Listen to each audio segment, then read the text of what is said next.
Estamos no ar aí, gravando, então.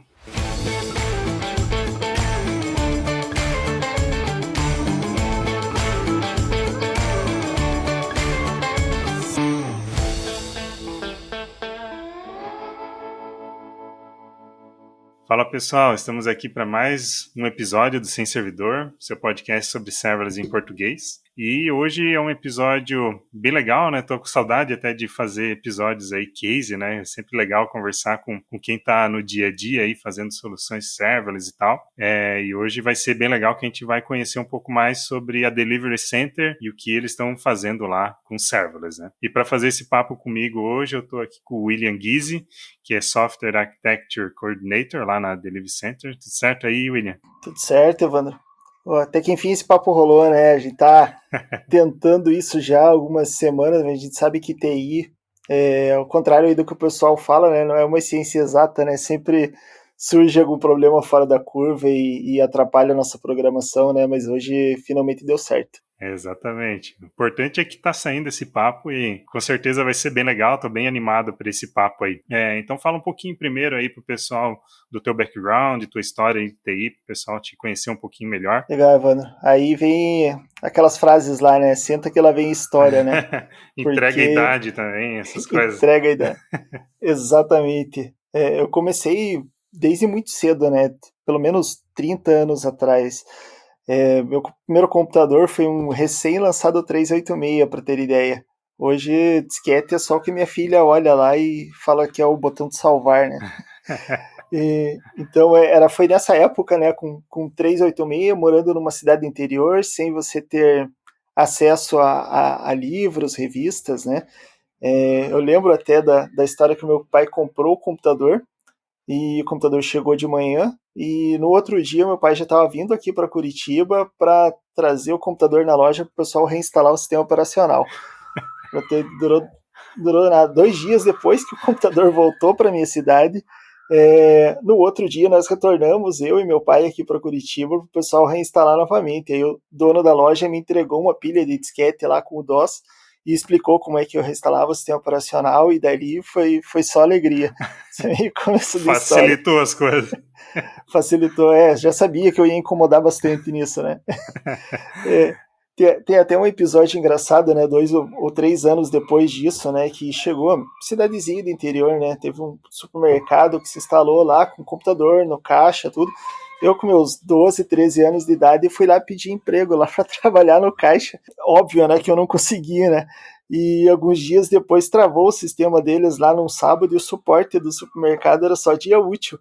E o meu pai conhecia o gerente lá do supermercado, conversando, né, com ele, percebeu lá que estava tudo travado lá, falou assim, meu filho manja de computador, então você imagine a cara do gerente quando vê um guri lá de 12, 13 anos desci, fui lá e reindexei as bases deles, que eram aqueles sistemas lá em Clipper, né, então era só reindexar um DBF e voltou a funcionar. Então tem essas histórias malucas assim dessa época. Passando um tempo, né, trabalhando brincando com essas coisas de TI. Alguns anos depois eu fiz faculdade, mudei para Curitiba, né? E aqui eu levei, entre aspas, né, muita sorte, né, porque eu caí em projetos com grandes empresas, né? Por exemplo, trabalhei com o Boticário, trabalhei alguns projetos com a Tecban, né?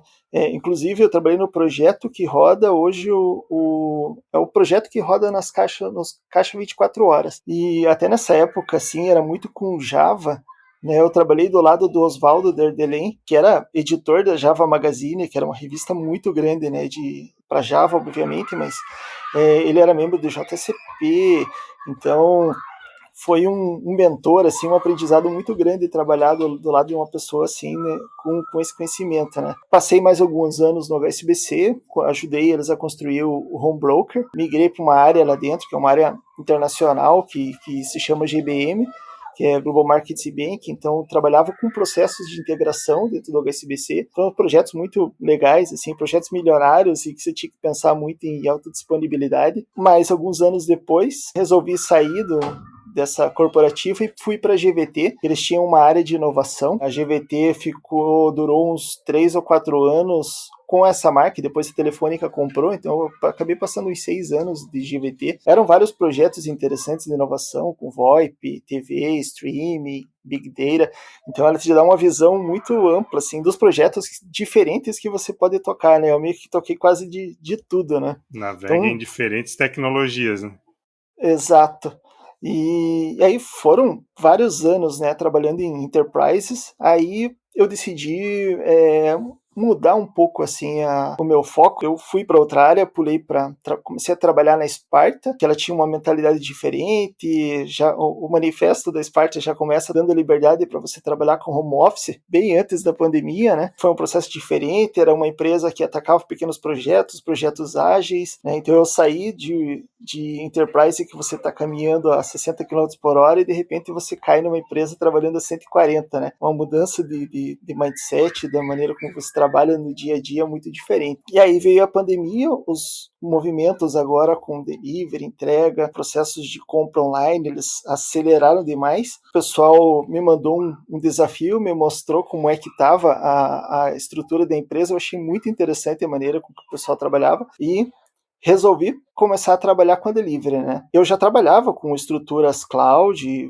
mas você trabalhava sempre num processo um pouco mais simplificado, né? Você tinha deploys e projetos simples que você saía um pouco do monolito, ia um pouquinho para a cloud, você usava um pouco dos recursos e já era suficiente para resolver os problemas. E de repente a Delivery Center exponenciou esse cenário, né? Eu acho que eu nunca trabalhei com cloud igual eu estou trabalhando agora, né? Então todos os componentes que você acredita que existe dentro de uma infraestrutura na Amazon, na Google, a gente tem que estudar e tentar aplicar no dia a dia, né? Então eu estou há 11 meses trabalhando com eles e eu acho que desde que eu comecei a trabalhar, eu não passei uma semana sem ter que atacar um desafio novo, né? E assim, eu acabei visitando algumas empresas de TI fora, que viajei lá para Toronto para conhecer algumas. Tem alguns amigos visitando empresas gigantes de fora, na Amazon, Spotify, GitHub, mesmo no Google, né? Um dos pontos que eu acho muito interessante é que, analisando a stack que nós temos na DC, a infraestrutura, nós estamos muito mais próximos dessas empresas internacionais do que da maneira com que se trabalha aqui no Brasil, né? Então, o desafio é enorme, mas é um passo gigantesco, né? Pensando na carreira. Essa coisa de sair do mundo mais enterprise, né? É outro tipo de solução, né? E quando tu vai para mais varejo assim mesmo, né? Onde em contato direto com o cliente muda totalmente a dinâmica, né? A escala também, né? O negócio pega bem forte, né? E legal o teu storytelling aí. Só vou pedir também para tu explicar um pouquinho o que é a Delivery Center para contextualizar quem está nos ouvindo aí, só para o pessoal saber qual que é o negócio, como é que funciona, né? A Delivery Center é uma empresa business to business, né? Só que o que ela entrega, eu considero como se fosse um ecossistema, né? Ela promove multicanalidade, ela integra lojistas físicos com marketplaces, shops e integradores, né? Os nossos clientes são os lojistas e os integradores, os entregadores também são clientes, né? Então, nós conectamos lojistas a vários marketplaces, né? E controlamos, à medida que esse lojista vende, nós controlamos os pedidos e realizamos as entregas. Isso relacionado a goods e foods, né? A nossa operação ela tem o objetivo de facilitar a venda online e reduzir o tempo do recebimento do consumidor final. E o lojista ele tem uma plataforma, né, que ela é especializada em logística e entrega, né? Então, até o nosso desafio maior, transformar o que o pessoal chama do last mile, né, em first mile. Esse é um dos pontos agora que a gente está trabalhando na delivery. Para falar também aqui, né, aproveitar que me identifiquei com o teu mundo de Clipper e reindexar, né, as bases de base lá e tal, né? Fiz bastante isso também. E meu pai é programador, programava em Clipper e eu ia por aí com ele. Acontecia bem parecido, né, com o que tu falou aí também, né, de chegar gurizão lá para ajudar a resolver o problema nas empresas. Era bem engraçado. Me identifiquei bastante.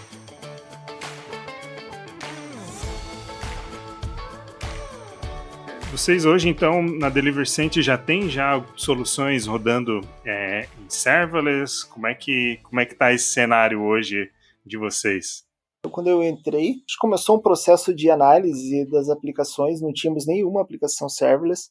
e começamos a análise, e a gente tinha algumas situações lá que parecia que cabia o processo, caberia esse tipo de solução, né? Então, um dos exemplos, né? Temos uma aplicação onde que nós centralizamos os produtos, né? Então, é a nossa warehouse. Esses produtos, eles são mantidos, né, nessas bases para trabalhar todo o processo de enriquecimento. No momento que você vai anunciar um produto, você tem que pensar muito nos atributos que você vai publicar, na qualidade, né, do que você vai publicar, porque isso expande o teu processo de venda, né? As camadas, né, que nós tínhamos anteriormente, tanto de incoming desses produtos quanto de outgoing, pensando na publicação, era quase como se você estivesse trabalhando com 3 monolitos ali para fazer.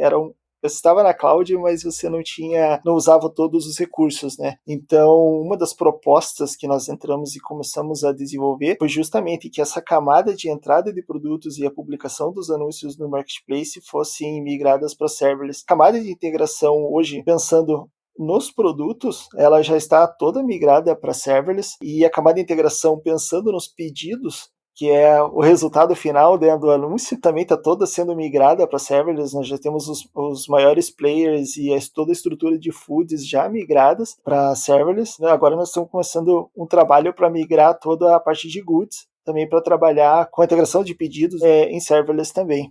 Legal. E tem dado super certo, assim, pensando em disponibilidade, assim, tem sido incrível o trabalho. Massa. Eu até fiquei curioso, e já ia ser a minha próxima pergunta aqui, né? Como é que foi essa tomada de decisão, né? Tu falou ali que, né, estava analisando e tal, né, algumas soluções, e parecia que cabia serverless.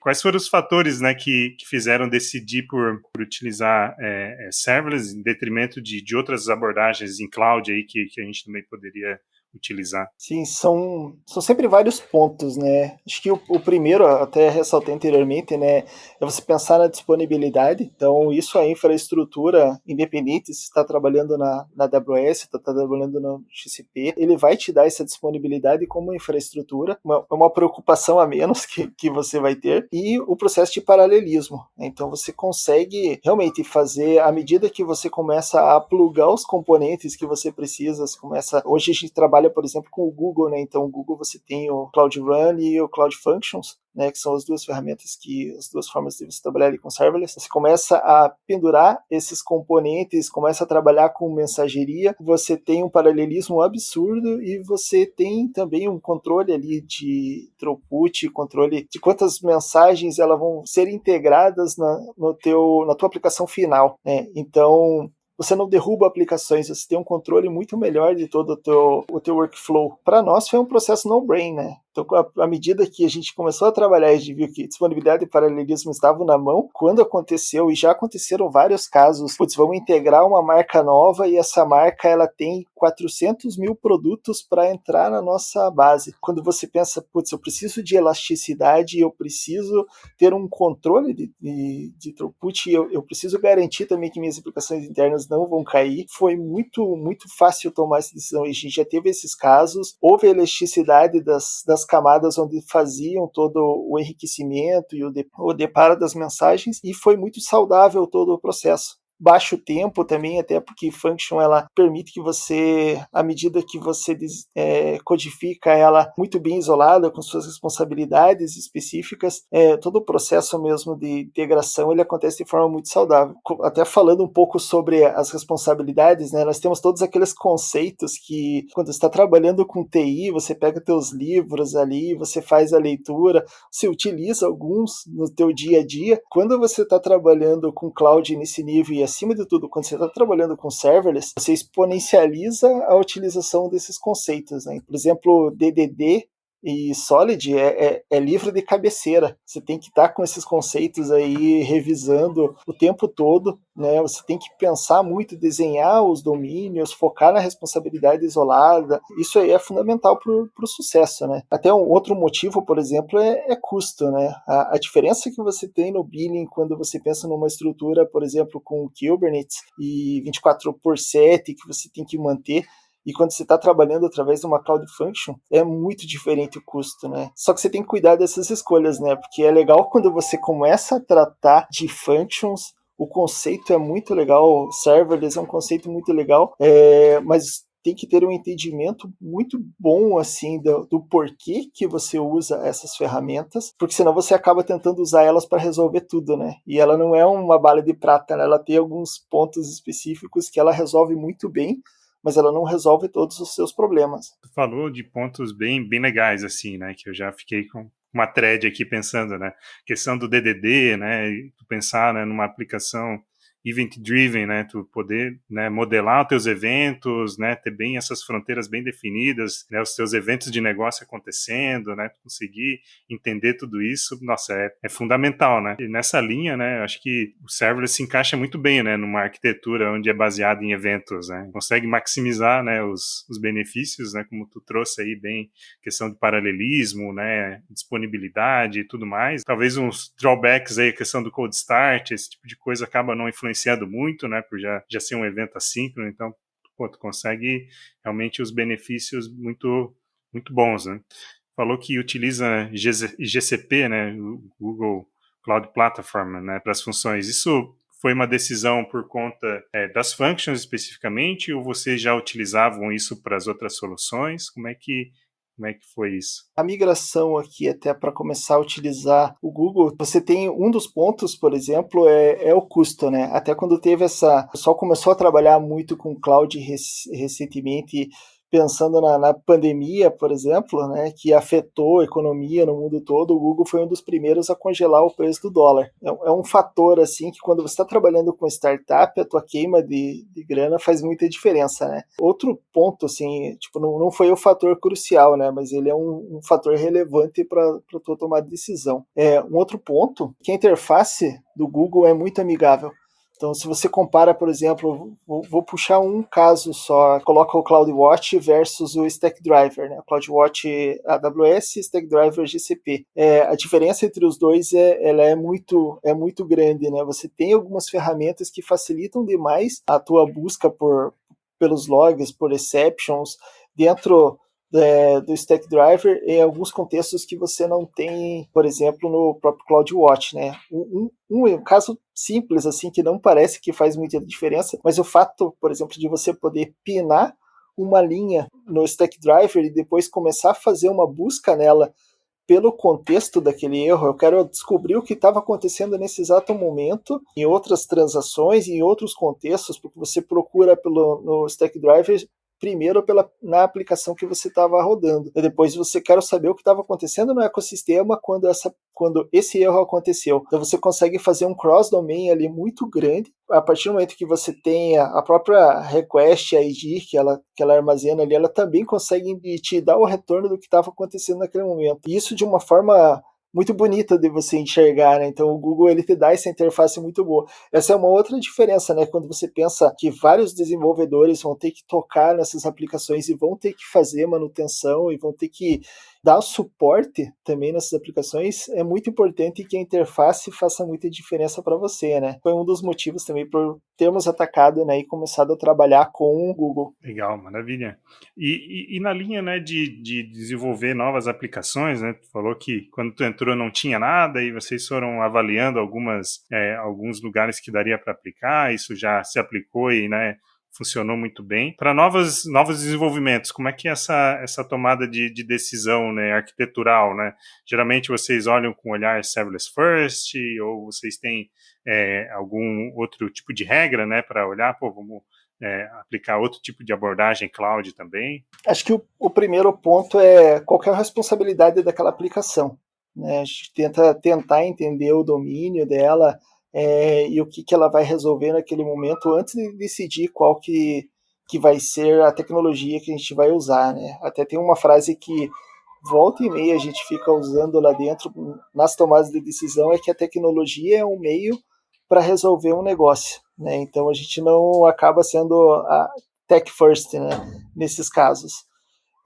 Então a gente entende a responsabilidade e quais componentes que vão ser necessários para manter aquela aplicação no dia a dia, né? Então, por exemplo, você tem várias interfaces interagindo com os dados dessa aplicação, você tem necessidade de CRUD, de usar um GraphQL.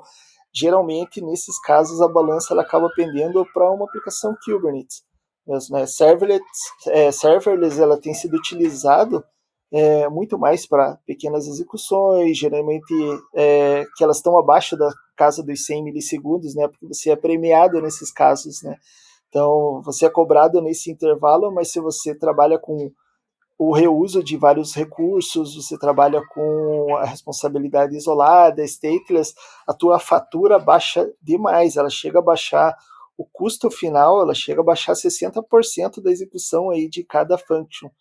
A gente acaba indo por esse tipo de tomada de decisão. Legal, muito bom.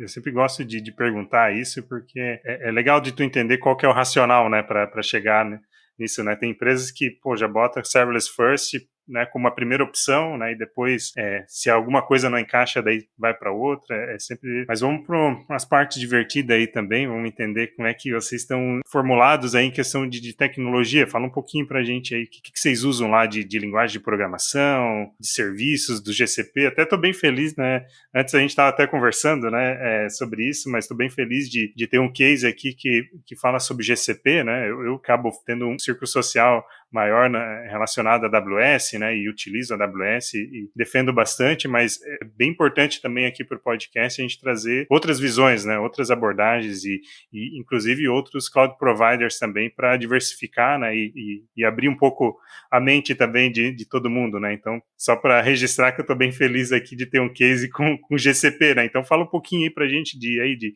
que stack vocês têm, banco de dados, se é um banco de dados serverless também, né, e que serviço que vocês usam.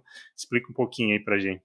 Nós temos um arsenal de linguagens, né, trabalhamos com Ruby, com Node, falando de back-end, né, tem vários projetos em Elixir, é um processo bem diferente, né, a linguagem ela tem alguns conceitos e uma forma de trabalhar muito diferente, mas quem gosta de trabalhar com funcional acaba se dando muito bem assim com essas linguagens, e assim agora a cereja, eu até falo um pouco com brilho no olho dela, porque eu acabei trazendo para Delivery Center, né, a linguagem, então a gente trabalha com Golang também para os processos de integração. O nosso front trabalhamos aí com Angular e com React. Bancos de dados é o que tem ali na GCP, que é o Postgres. Tem alguns projetos, nós temos um Data Lab, né, que trabalha com o processo de Big Data, então trabalha com os bancos não relacionais. O nosso case, ele não está tão experimental para algumas coisas, né, então a gente está trabalhando com o feijão com arroz, assim, nessas frentes, mas tem alguns processos inovativos. O próprio processo mesmo de você trabalhar com serverless, né? A gente começou a atacar inicialmente as functions, por exemplo, né? Que era algum dos recursos que tinha do Google. Lá dentro também existe a Cloud Run, né, que é uma estrutura um pouquinho diferente, né? A function, Cloud Run, ela te dá liberdade para você configurar a tua imagem, escolher linguagem, escolher o que vai rodar ali dentro. As functions não, ela já tem um sistema mais controlado. Hoje tem 5 linguagens que você pode escolher, você faz alguns ajustes de interface, controla throttling, processador, número de instâncias, tudo.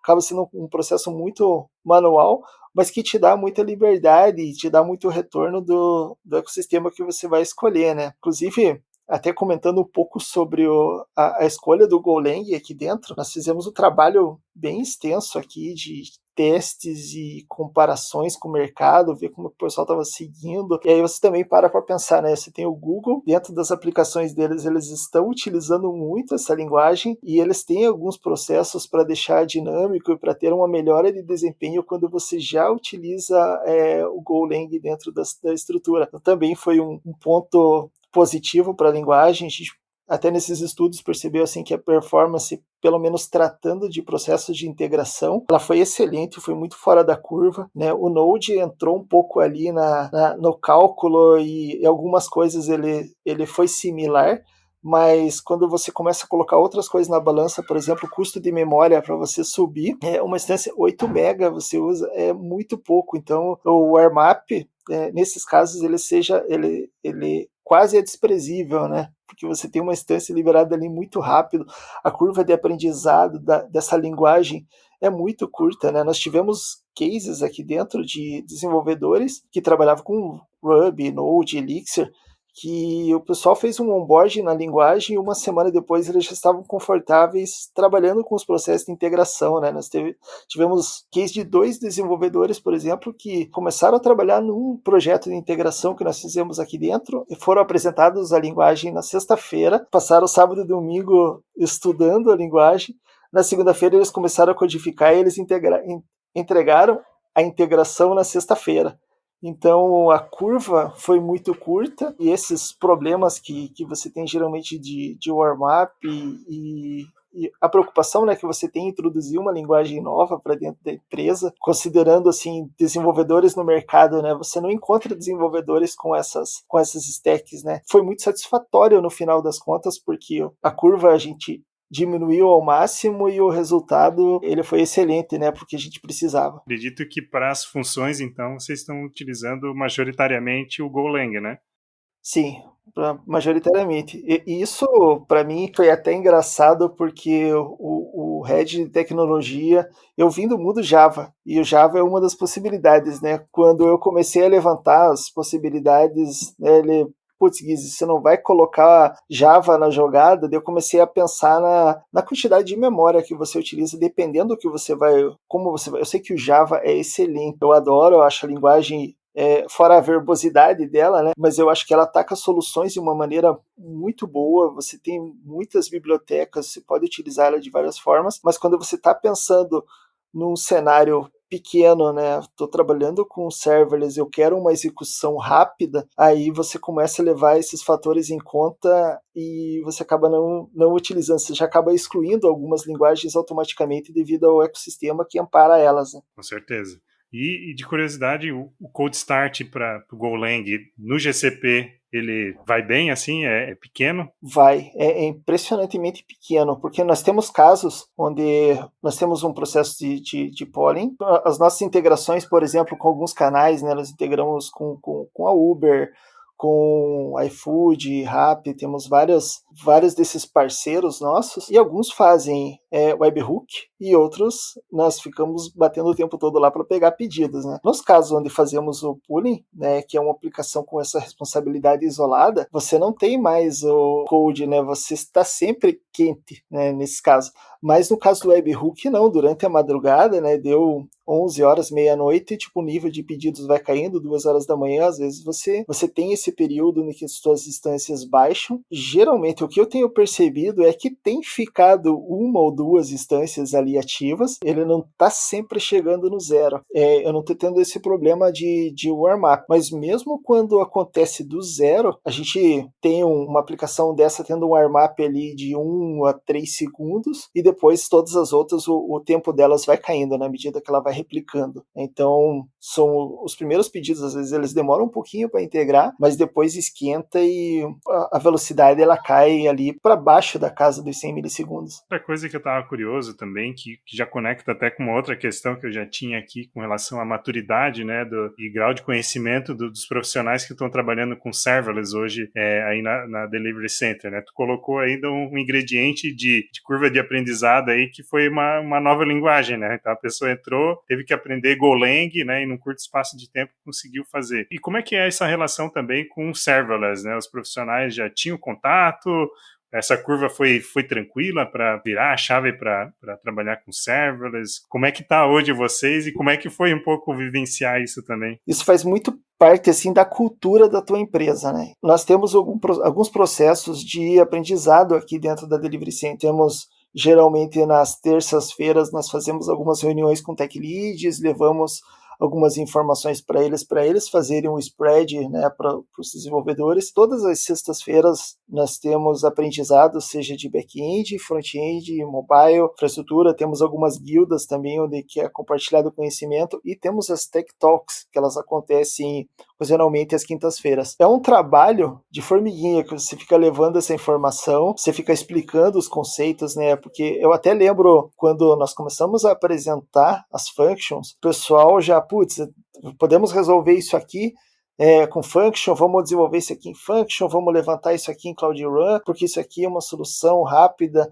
A gente teve que trazer um pouco de conhecimento, explicar e levar a cultura, se resolve com tem determinados aspectos que você traz e você precisa contemplar esses aspectos para que você utilize uma function. Então a gente começou a trazer um pouco mais desse amadurecimento para o time, para que eles pudessem tomar a decisão e que a function ela fosse uma solução que realmente que atacasse determinados problemas, problemas com uma resposta mais curta, ou você não quer que a tua aplicação ela seja depreciada, por exemplo, por um relatório que você vai gerar, você pode startar ela numa function e deixar isso rodando em paralelo. Tem cases onde ela é melhor aplicada do que no dia a dia, né?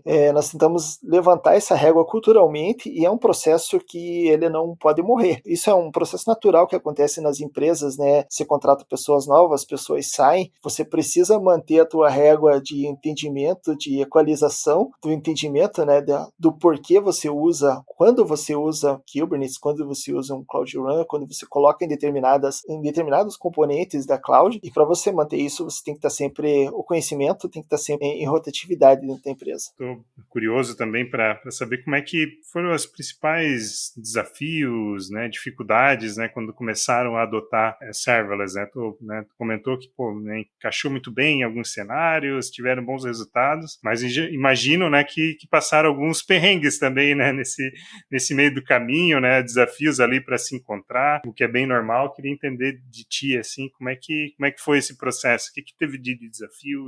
Legal, e sempre tem, né, até esse é um ponto até que eu queria desmistificar um pouco, né, porque você não sabe o que você não sabe, né? Essa é uma frase que eu sempre repito dentro da empresa. Nós sempre temos alguns discoveries que a gente faz. O que eu acho muito legal, onde eu estou trabalhando agora, é esse tipo de pensamento em que às vezes você vai executar algum processo e esse processo pode ser que não dê certo, né? Mas você fez a experiência e você aprendeu um pouco com ele.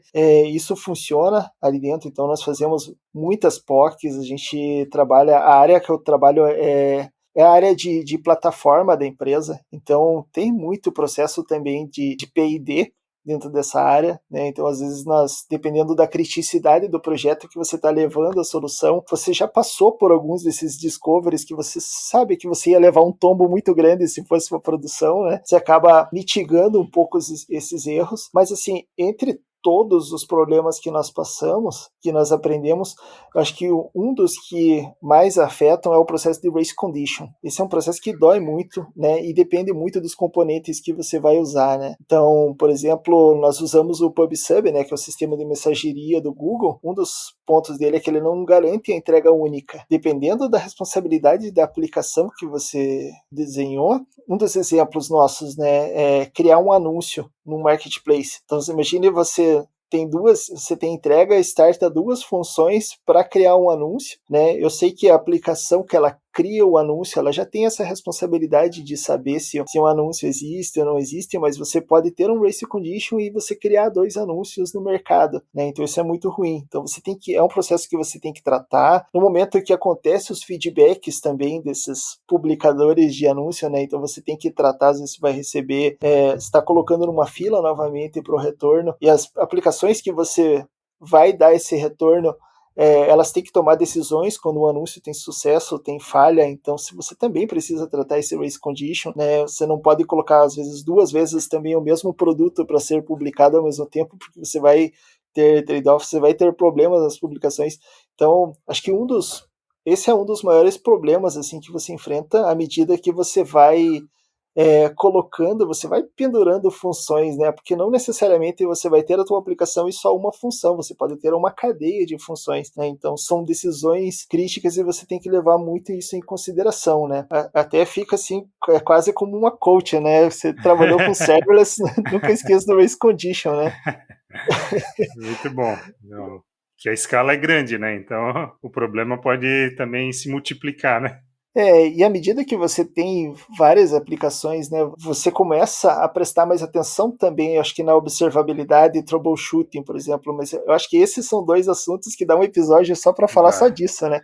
Com certeza, né? Dá para ter um episódio só para desmistificar o no-ops do serverless, né? Acho que essa é uma lenda também, né? Que talvez você pode até compartilhar um pouco da experiência de vocês também com relação à operação, né? De serverless e tal, mas daria um episódio só sobre isso. Exatamente. Nós temos um time aqui, muito bom de SRE que nos ajuda em vários componentes e ajuda a gerar um pouco dessa observabilidade e de cuidar de todo o ecossistema, né? Então, o time acaba dando um suporte muito bom para as nossas necessidades. Nós temos a plataforma que olha um pouco mais para a arquitetura da aplicação e o SRE que apoia muito. Então, os desenvolvedores, no final das contas, eles acabam ficando muito bem amparados porque eles têm dois times com conhecimento, com olhares diferentes, que acabam dando um pouco mais de segurança, né, no dia a dia, né? Então, o pessoal acaba realmente tendo que se preocupar um pouco mais com o negócio que eles precisam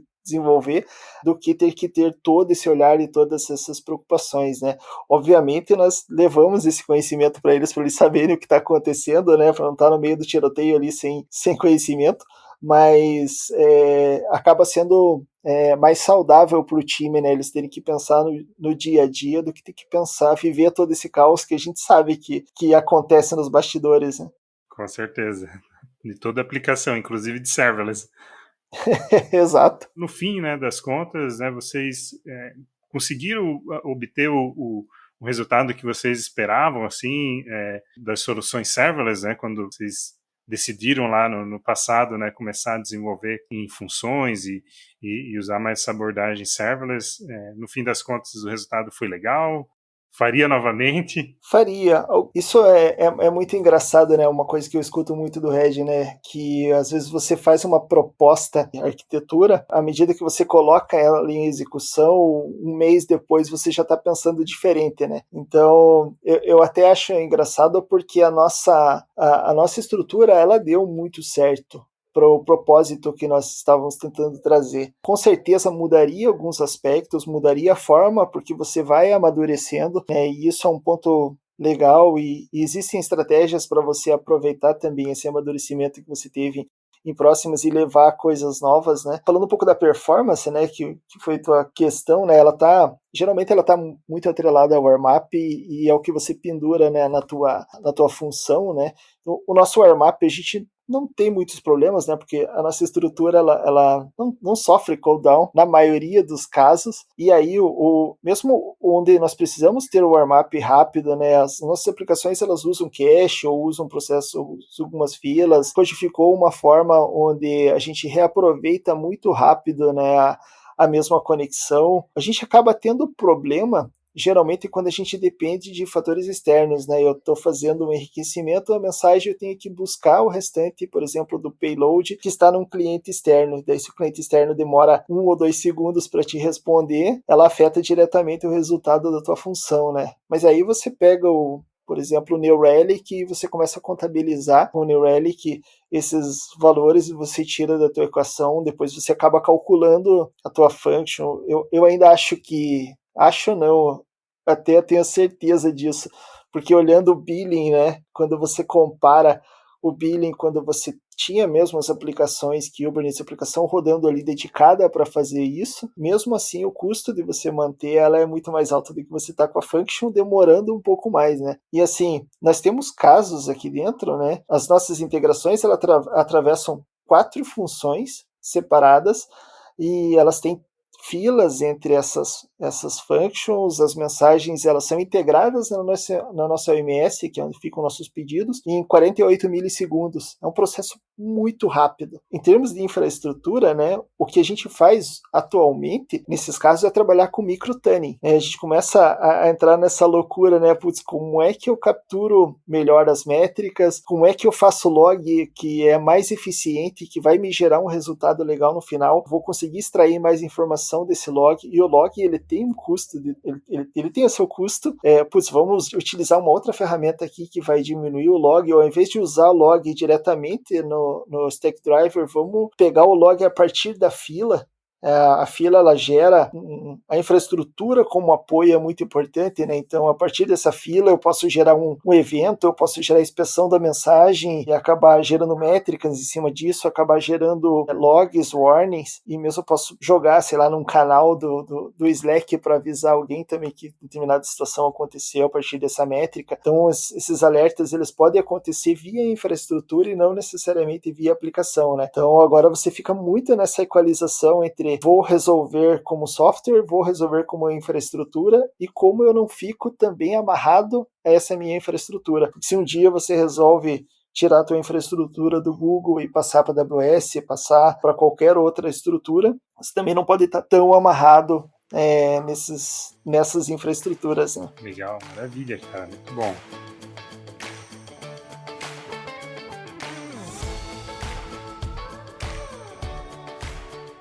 Cara, para a gente já caminhar aqui pro finalzinho também do nosso bate-papo, né? Legal que tu já foi conversando e já foi dando algumas dicas aí, né? Foi sendo coach aí do Serverless. Gosto de fechar sempre os episódios com dicas práticas, baseado na experiência que vocês tiverem e tal. O que tu recomenda fazer, às vezes aquilo que tu recomenda não fazer, coisas para ter atenção.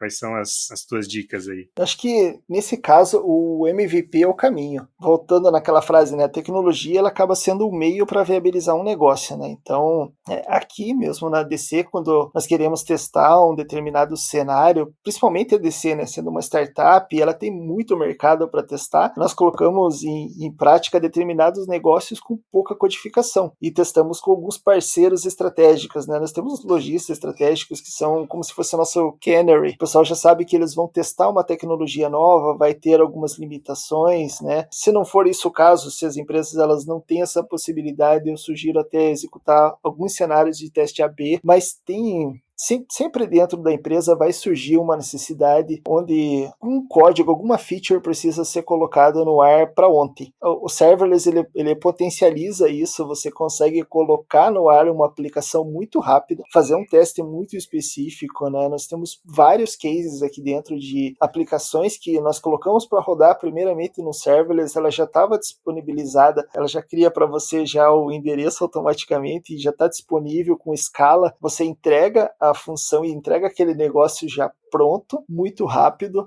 enquanto em paralelo você viabiliza a construção de uma aplicação se você não vai usar serverless e a aplicação realmente vai ter que ser construída com um pouco mais de estrutura, vai para um Kubernetes, e aí dá tempo de você viabilizar essa construção e você validar o negócio, né? Isso acaba sendo muito interessante porque ela é extremamente rápida e barata para testar esses conceitos, né? Essa fica a minha sugestão, olhar para o MVP. Legal, muito bom, muito legal mesmo, cara. Poxa, eu acho que a gente conseguiu abordar bem aqui vários aspectos do case de vocês, bem legal mesmo, queria agradecer muito aí a tua presença, a tua disponibilidade aí de dedicar um tempinho para compartilhar o conhecimento aí também, né, então fica aí meu agradecimento. Beleza, obrigado pelo convite, Evandro, foi difícil de conciliar, né, nossas agendas ali, mas finalmente aconteceu. Eu até queria deixar um recado aí para o pessoal, né, que curte desafio, tecnologia, que acabou se interessando um pouco mais, assim, pelo que eu acabei trazendo aqui da DC, né, nós estamos contratando. Fazer o jabá, né? Fazer o jabá, se o pessoal vem conversar com a gente não se preocupa muito com a sopa de letrinha, assim, currículo, né, a gente procura o pessoal que gosta de desafio e a gente tem muito desafio, estamos procurando pessoas também que querem aprender conosco, né, porque nós estamos aprendendo também todo dia. Acho que é isso, obrigado, Evandro, novamente, espero aí estar num daqueles episódios no futuro do o que mudou depois da nossa última conversa um ano atrás. Isso, vamos fazer uma parte 2, né?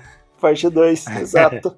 Obrigado. Muito bom. Beleza, gente. E assim a gente encerra mais um episódio do Sem Servidor, seu podcast sobre serverless em português.